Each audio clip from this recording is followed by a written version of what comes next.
My name is Pizarro. I'm from Philadelphia, PA, and I'm ranked #1 in the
home and get beat up too from his mom. So from school, I didn't go home. I go direct to the gym and then go home, and then I have to do it with my mom. I did that for a whole year and a half, and I couldn't take it no more because mom she wasn't agreeing. It was tough. It was really, really tough. I used to cry. You know, I used to feel she used to take the most important thing besides school that, you know, it was in my mind. Was boxing. I used to love boxing. I remember for Christmas one time, that's all I asked for, a pair of gloves, you know. And I mean, it's mom. You gotta respect mom. Or else you know what's gonna be happening. So like, he introduced me and my big brother Angel Pizarro. He introduced both of us into boxing.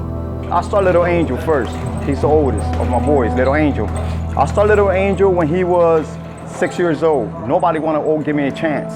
So I used to train him in the basement of the house. Before, I wasn't allowed in the gyms because I was too young, and they didn't accept me. They was like, oh no, he's gonna be in here playing, fooling around, because I was still a baby, a pup. But I was old enough to know better, you know, and I was old enough to know that I loved the sport and this is what I wanted to do, even though I was so young. Because we were too young, no gyms wanted us, so we started in the basement, kept doing what we had to do. The gym finally took us. And then I went to Front Street Gym, which was one of the second oldest gym here in Philadelphia. And Frank Kubab, he gave me the chance to walk into the gym with him. He told me, as long as he's not running around, because he was young at the time, you can stay in the gym. When he seen that Little Angel really wanted this, he loved it. And then I started bringing Brandon. And he was like, this is something I used to do back then, you know. Maybe you guys would like it, you know, never forced us. And it's just, I fell in love with it, and ever since I just continue doing it. I tried other sports, but I always found myself always doing boxing. That's just him, you know, because I come from a boxing family. Seeing my big brother do it, my dad doing it, you know, I got a couple cousins that box as well, so I just decided to keep it in the family, and it's something that I love.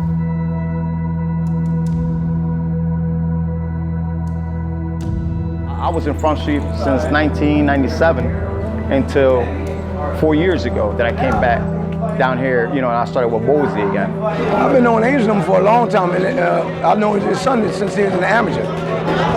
One time I came here to Harrogate, just swinging by to saying hi, hello. And Bozy was here checking out the upstairs gym. And we just communicated since day one, and I'm like, what's up, Bo? You know, we started talking. He said, I'm up here checking out the gym upstairs, I might take over it. So I said, all right, word, that's what's up. So he invited me over. He said, oh, if you want to come through, you're more than welcome. Bring the kids. Been here already for 4 years. They started coming here, and the son took to me, you know what I mean, and liked the stuff that I was teaching them and stuff like that. And they've been here for a while now, though, off and on. They used to come here, train here, and then they was at another gym. Now this is the original gym now. That's their base right here. Oh, the experience in Bozy's gym, you know, back is just one hell of an experience. You know, we've been a family almost 3 years now, and everybody in the gym treats you like family. There's no love. It's always love, no hate. That's how you could put it in the gym. Everyone always supports everybody, and it's just a wonderful feeling. I was in another gym. I was very comfortable, but being with Bozy, knowing what he has, the skills that he has, and the skills that I got, that's why we combined. And we just kicked it since day one, man. Since day one. One of the best moves I did.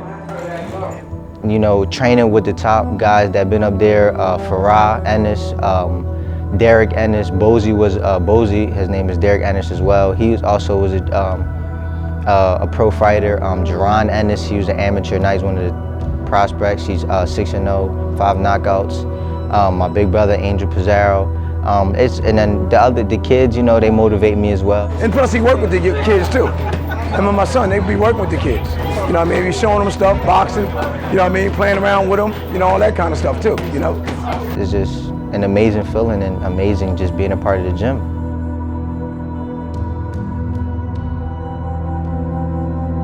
My first amateur fight, I was like 10. I fought, no, I'm lying. I was 11 years old when I had my first amateur fight. I fought at 50 pounds. Brandon's fight was the hilarious fight ever. Brandon's fight, everybody was cracking up and cheering him up because the guy was like 5 feet away from him and Brandon backing up jabbing. And I'm like, jab, but step in with the jab. And he would just back up with the jab and then follow the guy, just jabbing like a little robot. I just do like a total like 400 punches that fight. I took a loss, okay. I stayed focused, you know, stayed in the gym.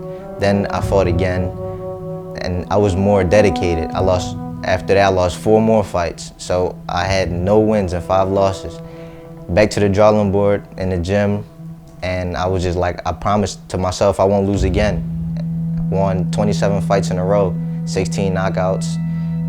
It was just, I was like the man. I was feeling like the man. So my head was high. I feel like I was unstoppable. And then I took a loss. But I feel like I needed that loss because it humbled me to who I really am and not who I was becoming. So that loss just set me back. I was back to the drawing board, back to training the right way. I wasn't cheating, not running when I was big-headed. Oh, this guy's easy work, I got it. And I overlooked everybody. And I took that loss, it humbled me, and I'm back to winning. And that's it. I'm staying humble. I'm continuing like I've been doing.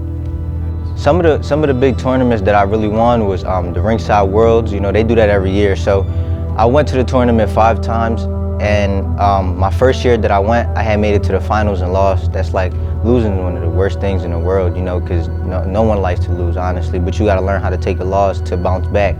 And I went 4 years back to back, and I continued winning it 4 years in a row. You know, I fought big fights in there.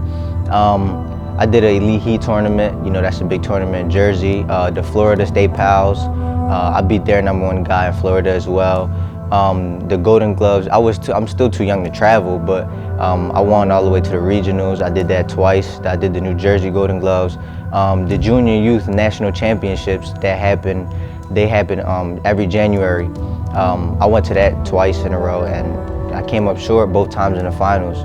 So that's just pretty the biggest tournaments I've ever been in. And then the Junior Olympics, I won twice. And this year I just went in June, and I conquired gold. The age that I figured that I could take this to a whole different level and separate myself from the kids, as they say, was about like 11, 12, honestly, because I see myself winning tournaments that I really, like, people say I wasn't supposed to win.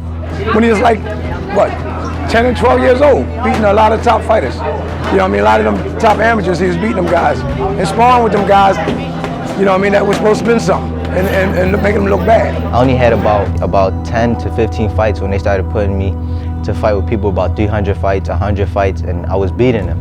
So I'm like, these guys are numerous national time champions. So, you know, it's time, you know, to continue taking it serious. And that's when I just noticed. And I had fought one of the toughest fights, and I beat on a 4-1 underdog. You know, I came on top. So after that, that's when my name just blew up, and people just started to know who Brandon Pizarro was.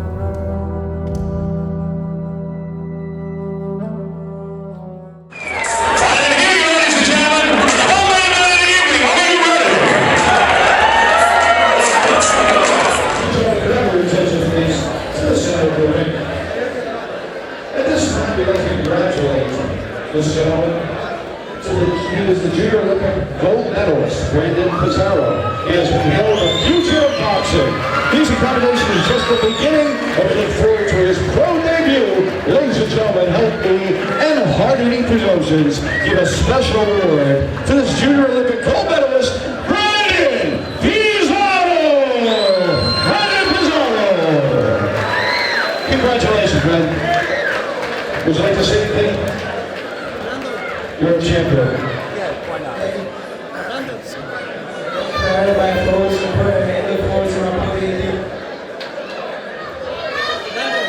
Way to go, Brennan. Brennan, pretty boy. We thought you were going to start ripping a rhyme there, brother. That's what I thought. My big brother, Angel Pizarro, is making his debut, and it makes me hungrier. Like, I'm more excited for his fight than he is. I'm gonna be honest, man. It didn't hit me till he walked into that ring. Even in the locker room, I was just looking at him, and I'm like, wow, you know. But when he got into that ring, that I greased him up a little bit and I kissed him, and I seen him, that's when it hit me. That's when it was like, oh my God, he is in there. Fighting my first professional fight in my hometown was amazing, man. It was beautiful. I mean, the crowd was wild, you know. I didn't feel as nervous as I expected I was gonna feel. I was in his locker room and I seen that he wasn't nervous. So knowing that you believe in yourself as a fighter, as like I put myself in his shoes and I know that he believed in himself, it just made me believe in him. I always believed in him, but it just made me believe in him even more.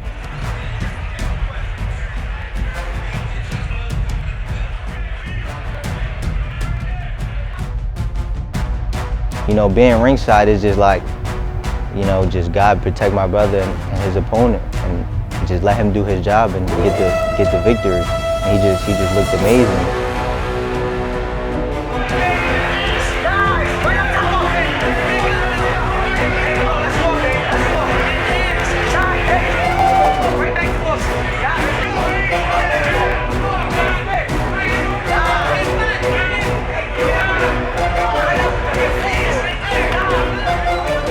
Overall, it was a great experience, man. The crowd loved me, and I loved them, and I hope to do it again. I mean, I am going to do it again, but I hope to continue doing it again over and over, because fighting like at home is nothing like it.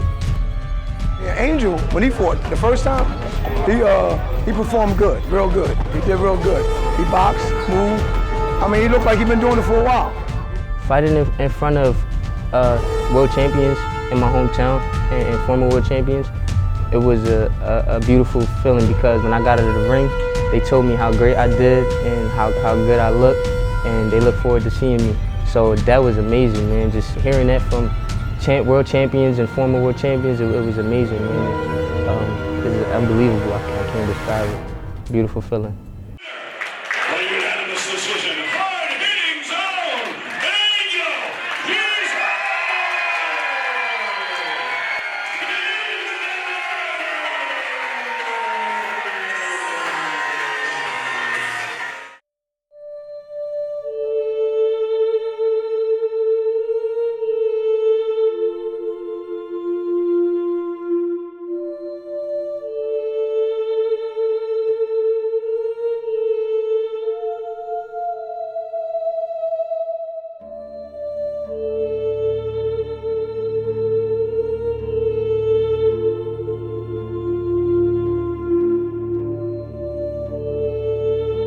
This neighborhood was once good.